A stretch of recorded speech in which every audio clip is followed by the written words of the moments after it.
Assalamualaikum warahmatullahi wabarakatuh.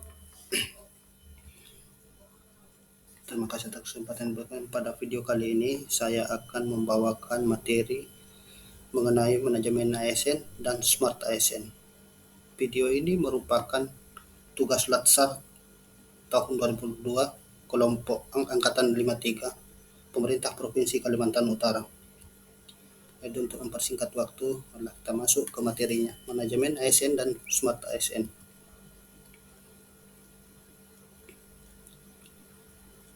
Terkait dengan manajemen ASN, itu berarti berbicara tentang kedudukan dan status jabatan PNS, di mana kedudukan dan jabatan ASN dalam birokrasi selama ini masih dianggap belum sempurna untuk mencapai birokrasi yang profesional. Oleh karena itu, dalam Undang-Undang Nomor 5 Tahun 2014 tentang Aparatur Sipil Negara, pegawai ASN terdiri dari dua, yaitu pegawai negeri sipil atau biasa disebut PNS dan pegawai pemerintah dengan perjanjian kerja atau P3K, di mana PNS itu merupakan warga negara Indonesia yang memenuhi syarat tertentu. Dia diangkat sebagai pegawai ASN secara tetap oleh pejabat pembina kepegawaian untuk menduduki jabatan pemerintahan, di mana PNS ini juga memiliki nomor induk pegawai secara nasional. Sedangkan pegawai pemerintah dengan perjanjian kerja atau P3K itu merupakan warga negara Indonesia yang memenuhi syarat tertentu, kemudian dia diangkat oleh pejabat pembina kepegawaian berdasarkan perjanjian sesuai kebutuhan instansi.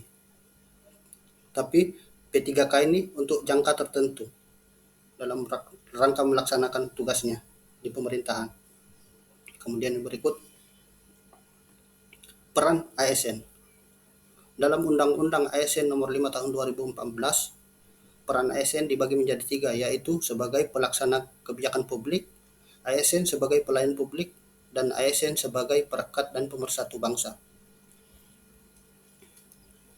Kemudian tugas ASN. Tugas ASN ini yaitu pertama, melaksanakan kebijakan yang dibuat oleh pejabat pembina kepegawaian sesuai dengan ketentuan peraturan perundang-undangan. Kemudian yang kedua, memberikan pelayanan publik yang profesional dan berkualitas.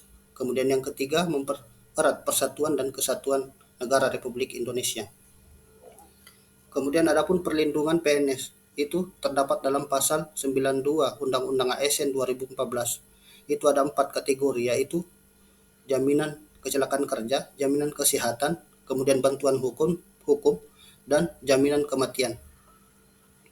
Adapun kewajiban ASN, yaitu ASN wajib setia dan taat pada Pancasila Undang-Undang 1945 Negara Kesatuan Republik Indonesia.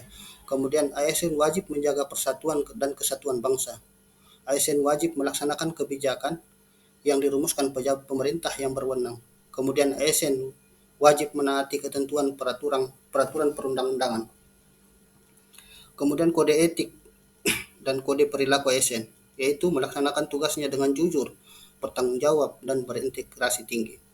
Kemudian melaksanakan tugasnya dengan cermat dan disiplin. Kemudian yang ketiga, tidak menyalahgunakan informasi intelijen negara atau mencari keuntungan atau manfaat bagi diri sendiri atau orang lain. Kemudian ASN harus melaksanakan tugasnya sesuai dengan perintah atasan selama perintah itu tidak bertentangan dengan undang-undang atau etika pemerintahan. Kemudian yang kelima, ASN harus melaksanakan tugasnya sesuai dengan ketentuan peraturan perundang-undangan yang berlaku. Kemudian memegang teguh nilai dasar ASN dan selalu menjaga reputasi dan integritas ASN. ASN harus menggunakan kekayaan dan barang milik negara secara bertanggung jawab, efektif, dan efisien. Kemudian ASN harus menjaga agar tidak terjadi konflik kepentingan dalam melaksanakan tugasnya. Kemudian ASN harus melayani dengan sikap hormat, sopan, dan tanpa ada tekanan.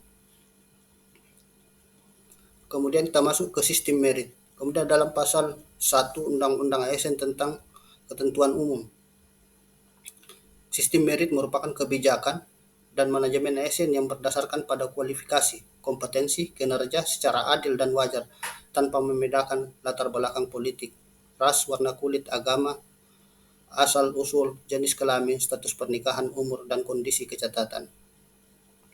Apa sih manfaat sistem merit bagi organisasi? Di sini dipaparkan 3 manfaat sistem merit bagi organisasi, yaitu mendukung keberadaan penerapan prinsip akuntabilitas, kemudian dapat mengarahkan SDM untuk dapat mempertanggungjawabkan tugas dan fungsinya. Kemudian yang ketiga, instansi pemerintah mendapatkan pegawai yang tepat dan berintegritas untuk mencapai visi misinya. Kemudian fungsi manfaat sistem merit bagi pegawai, yaitu menjamin keadilan dan ruang keterbukaan dalam perjalanan karir seorang pegawai. Kemudian pegawai juga memiliki kesempatan yang sama untuk meningkatkan kualitas diri. Kemudian masuk pada materi Smart ASN. Berbicara tentang Smart ASN, yaitu berbicara tentang literasi digital, di mana literasi digital itu merupakan kemampuan untuk memahami, mengevaluasi, dan mengintegrasi ke dalam berbagai format atau di multi format dalam bentuk digital. Titik berat dari literasi digital ini adalah untuk mengevaluasi dan menginterpretasi informasi yang ada. 4 kerangka kurikulum literasi digital, yaitu digital skill, digital kultur, digital etik, dan digital safety. Kemudian digital skill merupakan kemampuan mengetahui, memahami, dan menggunakan perangkat keras dan piranti lunak, telekomunikasi, informasi komunikasi, serta sistem operasi digital dalam kehidupan sehari-hari. Kemudian digital kultur merupakan kemampuan membaca, menguraikan, membiasakan, memeriksa, dan membangun wawasan kebangsaan, nilai Pancasila, dan Bhinneka Tunggal Ika dalam keseharian. Dan digitalis kebudayaan melalui pemanfaatan telekomunikasi, informasi komunikasi. Kemudian digital etnik, yaitu merupakan kemampuan menyadari, mencontohkan, menyesuaikan diri, merasionalkan, mempertimbangkan, dan mengembangkan tata kelola etika digital dalam kehidupan sehari-hari. Kemudian digital safety, yaitu kemampuan mengenali, mempolakan, menerapkan, menganalisis, menimbang, dan meningkatkan kesadaran perlindungan data pribadi dan keamanan digital dalam kehidupan sehari-hari. Kemudian masuk kerangka kerja etika bermedia digital, yaitu merupakan kemampuan individu dalam menyadari, mencontohkan, menyesuaikan diri, merasionalkan, mempertimbangkan, dan mengembangkan tata kelola etika digital dalam kehidupan sehari-hari. Kemudian ruang lingkup etika dalam dunia digital, yaitu menyangkut mempertimbangkan perilaku yang dipenuhi kesadaran, tanggung jawab, integritas, kejujuran, dan nilai kebaikan.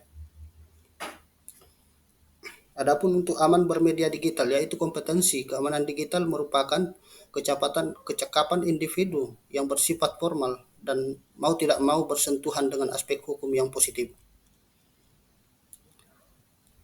Tiga area kecakapan keamanan digital yang wajib dimiliki oleh pengguna media digital, yaitu kognitif, afektif, dan konatif atau behavioral.